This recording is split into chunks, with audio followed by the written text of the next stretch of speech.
You see, discipline is simply a tool, but if we use that tool in the wrong way, it's going to make the journey that much more difficult. It's why a lot of us stay stuck in the same place, is because we're not applying the fundamentals, the principles, and using the hammer or the tool in the right way. If we let go of old beliefs and old stories and apply the right programming in our minds, we're going to be able to achieve success so much easier. Think about, is it possible that there's a person on this planet that's achieved the success that you want with far less effort, with far less work or struggle? Of course it is. There's plenty of people that achieve those dreams. It's not because the work that they did was different. It's because of the mental models that they had. The universe is a mirror, and it reflects the internal monologue, the internal world that we have inside. There's plenty of people on the planet that put in incredible amounts of hard work, but they don't achieve those rewards. They're not afforded the success because they haven't combined both the proper mental models with their hard work. And part of that proper mental model is learning how to make discipline something that's fun for you, something that's addictive, that makes you want to move forward. That's why if we take such a simple process such as journaling, there are thousands of very successful people that swear by this process, that by journaling it's been able to grow their businesses, grow their life and their intuition. And yet there are thousands of people that practice the art of journaling and they don't get such results because it's not about the practice itself, it's about the person. How much juice can they squeeze out of that process? If your idea that your disciplines, your practices are hard, that you have to struggle in order to achieve things, that is what your reality is going to be. So I want to talk about how to shift that story, how to change that story. So in your daily life, when you're going about your practices, they're actually enjoyable for you. You're gaining energy from your work. You're enjoying it. It's a passion for you to be working on your business or working on creating yourself into a better version of yourself. All of these core principles, they're not difficult to understand, and they're definitely not difficult to apply.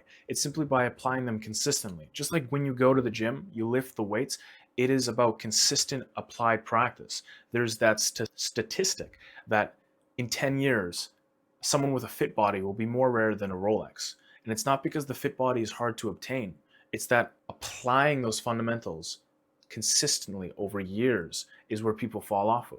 All of these principles, they're easy. Once you do them, you achieve the dough, you achieve the money, the success in your life, but you have to apply them consistently. And over time, if you apply it 6, 7 weeks, momentum starts to kick in, and bing, bada boom, you achieve a beautiful life because momentum has carried you along the way. It doesn't require all of this pain and struggle that we have told ourselves it requires. The very first principle for changing discipline into something that is fun and addictive for you is the monologue that you have in your mind, the garden that you've grown. You can think of your mind as a home. You wouldn't invite in a rude or messy person to come and mess up the entire organization of your house. The same way that you would not even let them through the door. Don't allow those negative thoughts in. You have the ability that when you notice a negative thought pop up in your mind, you can immediately stop it. You can consciously put effort onto saying, I'm not going to think about this. Instead, I'm going to think about the future. I'm going to think a positive thought.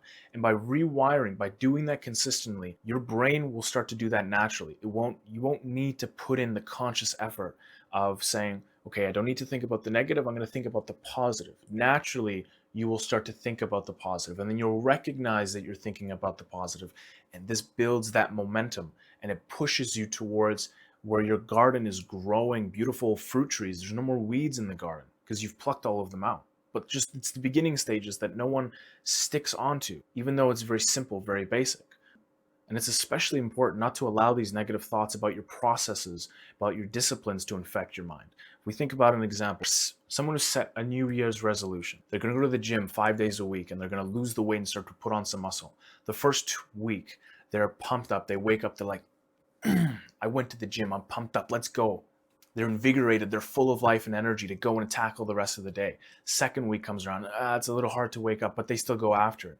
Third week comes up, there's a little bit of negative talk starting to seep into their mind of, it's hard to wake up in the morning, I'm not enjoying going to the gym right now. And by the fourth week, they're already falling off. And the difference is not going to the gym. The difference was the internal monologue that started to happen, the negative thoughts that started to infect their mind about going to the gym.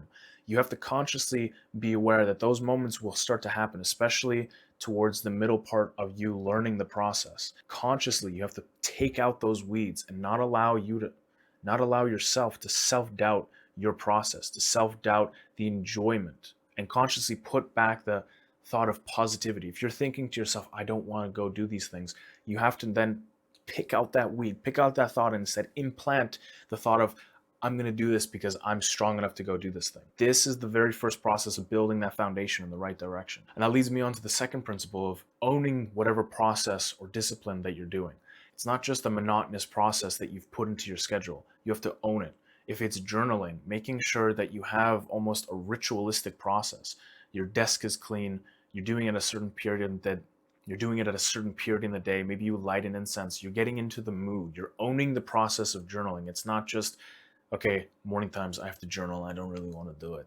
But you own that process. It pulls a feeling out of you. Same with when you go to the gym. You're not just going to the gym because, oh, it's this time of the day, now I got to go to the gym again.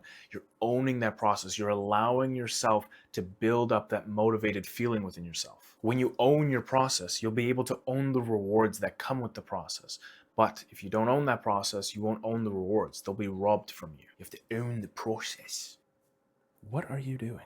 What? It's just an accent. I just like to do that sometimes. The third principle is understand what your current beliefs are and question them. What is your belief around success? And this looks like writing in a journal. How long do you think it takes to obtain your success? How much effort do you think it takes in order to achieve your success? How much happiness are you allowed to have when you're towards your success? And I know a lot of us know what the right answer is. We know what the right answer to write on paper is. But look at how you're living your life around those beliefs. How are you actually living your life? And the way that you're living your life is the current true beliefs that you have. And you have to accept that those are the current beliefs.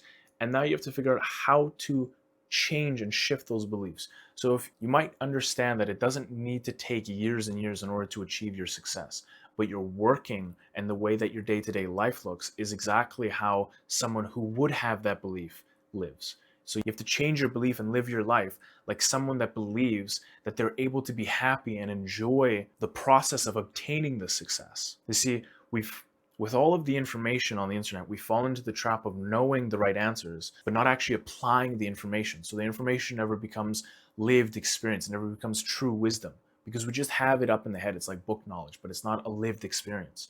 We have to see what our actual current beliefs are by the way that we live, and then apply that knowledge that we understand and know. So to recap, discipline does not equal hard work. It just equals going along a path to achieve your goals. And you have to define what that path looks like for you.